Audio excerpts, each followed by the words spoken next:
ఇంకా వస్తారు ఫేక్ ఫెమినిస్టులు వస్తారనమాట. వచ్చేసి మీరు జై శ్రీరామ్ అంటున్నారే కానీ జై సీతారాం అనట్లేదే అని చెప్పేసి ఇంకా మాట్లాడతారు. అంతే, ఏ పండగ వస్తే ఆ దేవుడికి లింక్ పెట్టేసేసి ఇంకా ఫెమినిజం చూపించడానికి ట్రై చేస్తారు.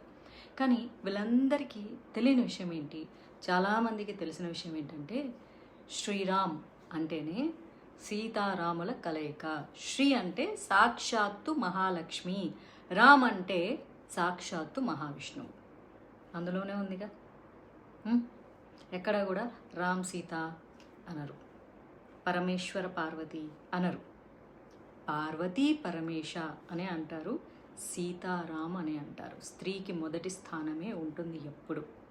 సో శ్రీరామ్ అంటే సీతా సమేత రాముడు అని అర్థము. ఓకేనా మై డియర్ ఫేక్ ఫెమినిస్ట్?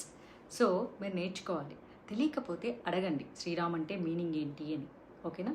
అంతే తప్ప మనం ఏదో చాలా చెప్పేస్తున్నాం సమాజంలో, మనమే చాలా తెలివైన వాళ్ళం అని అనుకోవద్దు. జై శ్రీరామ్ ఫ్రెండ్స్.